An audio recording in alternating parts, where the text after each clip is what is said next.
கடலும் கடல் சார்ந்த மக்களும் நெய்தல் நிலம் அப்படின்னும் முன்னால் உள்ள பாட புத்தகங்களில் படிச்சிருப்போம். சரியா? அதுதான் பரதவர்கள். நாம தான் இந்த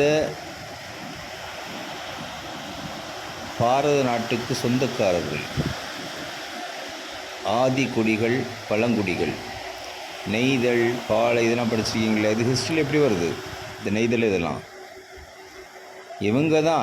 இந்த கடலும் கடல் சார்ந்த பகுதிகளில் வாழ்ந்தவங்க தான் இந்த பாரத நாட்டின் சொந்தக்காரர்கள், பரதவர்கள் என்பதை புரிந்து கொள்ளுங்கள். இப்போ அந்த ஹிஸ்ட்ரியெல்லாம் எடுத்துகிட்டு என்ன இதெல்லாம் வைக்கிறாங்களாம், கலைஞரை பற்றிய பாடங்கள் அது இதுனும். பாண்டிய மன்னர்கள் அந்த கிறிஸ்து பிறப்புக்கு முன்னாடியே உள்ளது தான் நம்ம பரதவர்கள் குலம். சரியா?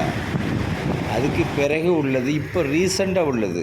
ஒரு 200 வருஷம் அந்த ரேஞ்சில் உள்ள இந்த பிரிட்டிஷ்காரன் அது இதுகளை கொண்டு இப்போ உள்ள ஹிஸ்ட்ரியில் வச்சா என்னது? நம்ம நாகரிகங்கள் அந்த காலத்தில் உள்ள கல்வெட்டுகள் எல்லாத்தையும் பாருங்கள். குமரி கண்டம்னு கடலுக்கு அடியில் ஒரு கண்டமே இருக்கு நம்ம பரதவர்கள். சரியா? அதனால் நம்ம வரலாற்றை அழியாமல் பாதுகாக்கணும். சரியா? இது நம்மளுடைய கடமை. அதற்காக தான் இந்த வீடியோக்களை நான் பதிவிடுறேன். சப்ஸ்கிரைப் பண்ணுங்கள். சரியா? நம்ம பரதவர்கள் தான் பழங்குடிகள், நம்மளை வஞ்சிக்கிறாங்க. சரியா? இதை மக்களை புரிஞ்சு கொள்ளுங்க. இந்த சேனலை சப்ஸ்கிரைப் பண்ணுங்கள். இன்னும் நிறைய உங்களுக்கு ஒரு பயனுள்ள வரலாற்று பதிவுகளை நான் பதிவிடுவேன். சரி?